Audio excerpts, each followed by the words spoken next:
Well, ladies and gentlemen, it's been mentioned in so many other videos, and now it's been asked for by one of our patrons, so it's time to go after that historic battle, the Battle of Lissa, quite possibly the most hilarious battle in naval history. Now, to set some background, this battle takes place in July 1866, so it's right at the start of the ironclad age, and an era when armour actually has a significant upper hand over naval guns, which will become apparent as we look into the battle a lot further. But it's not just about the technology and the guns, it's also about the leadership, and as again you'll see, it's also testimony to how a much superior force with a terrible leader can be overcome by a much smaller force with a leader who actually knows what he's doing. In a closer-in context, this battle took place as part of the Third War of Italian Independence. Now, although Italy had become an independent state earlier, it did not control significant portions of what we would now consider to be northeastern Italy, particularly Venice. But the newly founded Italian states were not strong enough to take on Austria-Hungary on their own. But as luck would have it, the Austro-Hungarians and the Prussians got into an argument which led to the Austro-Prussian War, and this led Italy to conclude it was the perfect opportunity to jump in on Prussia's side and try and nab Venice and the associated territories out from under the Austrians' noses. Now, although the Italian state was the newer of the two states, they actually had a significantly superior modern fleet. The Italian fleet was a total of 12 ironclads and 17 unarmoured ships, including a turret ship, the Affontadore, and the Austrian fleet comprised 7 ironclads with 11 unarmoured ships, so that's a deficit of 5 ironclads and 6 unarmoured ships, respectively. The Italian fleet was ostensibly present to conduct landings on the island of Lissa and bring it under Italy's flag, with the fleet itself commanded by the Count Carlo di Persano, at least ostensibly, although as we will see his relationship with the two vice-admirals was somewhat terrible. Meanwhile, the Austrian fleet was commanded by Admiral Wilhelm von Tegethoff. The Austrian fleet sailed both to intercept the Italian fleet in general and more specifically to prevent those landings. Both fleets would be separated into 3 divisions. The Austrians concentrated their entire armoured formation into the 1st Division. The 2nd Division consisted solely of the wooden ship-of-the-line Kaiser, looking incredibly out of place in a battle of ironclads, along with 5 frigates, and the 3rd Division had an eclectic collection of smaller gunboats and armed merchantmen. These 3 divisions would be organised into sequential V formations, forming effectively a giant arrow aimed at the Italian fleet. The Italian divisions had ironclads in each formation, along with a scattering of unarmoured vessels, with the exception of Affontadore, which was held back probably as an uncommitted reserve on the far side of the middle division. Well aware of their inferiority in numbers and guns, the Austrian plan was to quickly close to short distance and use close-range fire and ramming to try and sink a portion of the Italian fleet and hopefully drive the rest off. But right at the start of the battle for the Italians, indecisiveness began to take its toll. When they received news that the Austrian fleet was at sea and seeking battle, Persano cancelled the landings on Lissa, and then issued a relatively sensible order to have the fleet into line abreast to begin searching for the Austrian fleet, but then decided to have second thoughts, cancelled the order, which caused a lot of confusion, and ordered the fleet to form instead into a line-ahead formation, similar to the Age of Sail formations. Whilst they were trying to sort all of this out, Persano managed to cause even more confusion by deciding to move his command to the Affontadore, which slowed everything down as the current flagship, Re d'Italia, was in the 1st Division and had to slow down to lower her boats, which made everybody else slow down, except, of course, for the ships of the 1st Division that were ahead of Re d'Italia, who apparently didn't notice that everyone else was slowing down and merrily sailed off on their own. And to make things even more complicated, Persano never actually told anybody that he was changing his flagship, so during the entire battle, the bemused Italian fleet was constantly looking to Re d'Italia for orders rather than Affontadore. Meanwhile, the poor Re d'Italia was just trying to survive and make the best of the situation, and had no idea why everyone else wondered why it wasn't giving orders. In the midst of all this confusion, Tegethoff saw the gap opening between the 1st and 2nd Divisions as a result of this flag change, so he concentrated his fleet and ran headlong at it. This meant that, as with Trafalgar, the attacking fleet was deliberately allowing its T to be crossed, and, as with Trafalgar, the attacking fleet took heavy fire, in this case from Admiral Vaca in the 1st Division, who threw everything he had from his broadside guns at the oncoming Austrians. However, because Admiral Persano was in the middle of transferring his flag across to Affontadore, no general order was given to tell the 2nd and 3rd Divisions that maybe they might want to attack the Austrians as well. So they promptly did nothing, and the Austrians managed to get through the crossing of the T area without any serious damage. A few heavy hits were scored, but no ships were actually lost, and this was probably the Italians' golden opportunity to win the battle, and it was missed. Seeing the opportunity, the Austrians closed in for melee action. Half of their armoured ships headed off to attack the Italian 1st Division, the other half headed off to attack the Italian 2nd Division, and the unarmoured ship of the line, the Kaiser, decided to lead its unarmoured ships against the Italian 3rd Division. Admiral Persano, meanwhile, in the most powerful warship in either fleet, Affontadore, decided he was going to sit back and watch. Initially, despite this comedy of errors by the Italian command structure, the battle seemed to be going badly for the Austrians. Drache had lost her mainmast, her commander, and temporarily her propulsion on the run-in. Meanwhile, the Austrian 2nd Division, with its unarmoured wooden ships, found itself facing a number of Italian ironclads in the 3rd Division. The Novara, Erzherzog Friedrich, and Schwarzenberg were all hit heavily and disabled for various periods of time.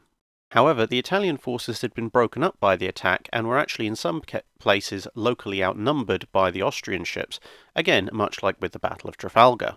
Seeing his lines beginning to collapse, Persano actually decided to do something and took the Affontadore after the old ship of the line Kaiser, rather than going after one of the enemy armoured ships, which might have been a bit more effective. Going in for the ram, which Affontadore, loosely translated as sinker, was designed to do, Persano managed to miss, with Kaiser outmanoeuvring the newer ship. The captain of the Italian armoured ship Re de Portogallo took inspiration from this particular attack and decided to open fire on the Kaiser with his heavy guns and aim for a ram of his own. However, at the last minute, the captain of the Kaiser, von Petz, turned inside the Italian ship and decided to counter-ram with his own ship, bearing in mind this is a completely wooden ship ramming an ironclad. He succeeded, although he left much of the Kaiser's bow embedded in Re de Portogallo, and was heavily raked with fire for his efforts.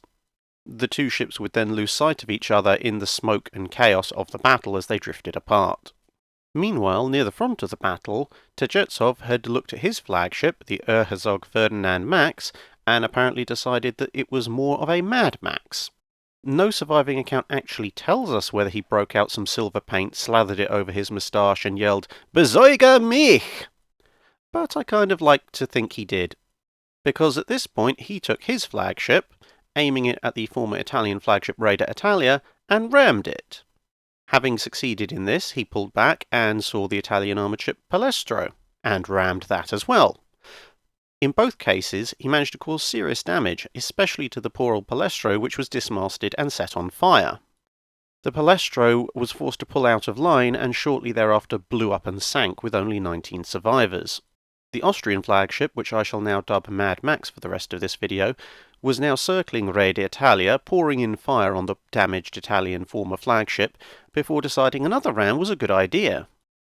This ram was even more successful than the last one, putting a massive hole below Re d'Italia's waterline, causing her to strike her colours and sink within 2 minutes.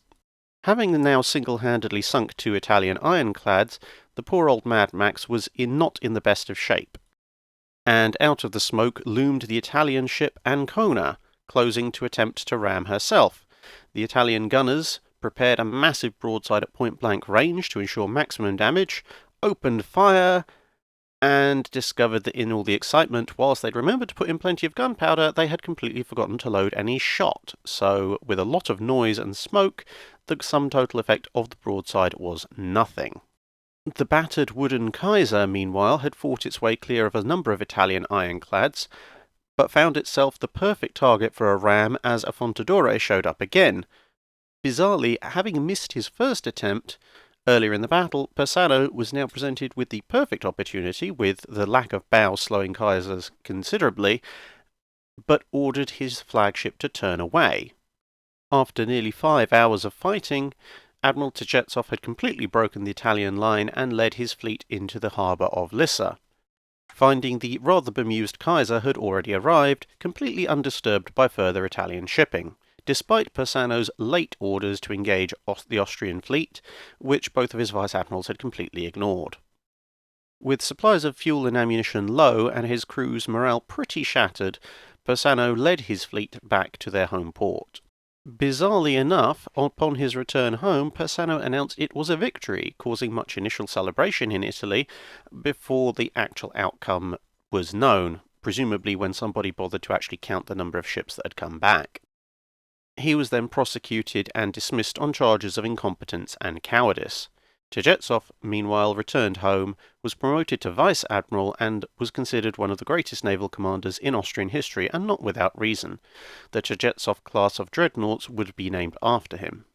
Unfortunately for the Austrians, the battle didn't contribute meaningfully to the outcome of the war, since the Prussian victory over the Austrian army at Königsgrätz somewhat overshadowed the event. As a result, Venice and its surrounding areas were eventually ceded to Italy, despite the Italians' overall war effort being a complete failure. However, this battle was relatively instrumental in preventing the Italians from annexing some of the Dalmatian islands, which had formerly been part of the Republic of Venice's territory. This battle caused a shift in naval thinking, with greater emphasis on ramming being taken up by naval designers, to a degree that's far greater than it had been since the era of galleys in the 14th and 15th centuries. Almost every major capital ship for the next 50 years would be built with a ram bow, and whilst ramming would never again actually play as decisive a role as it did in this battle, it did lead to a significant number of ships being lost in various collisions where the ram bows of their squadron mates exacerbated the damage.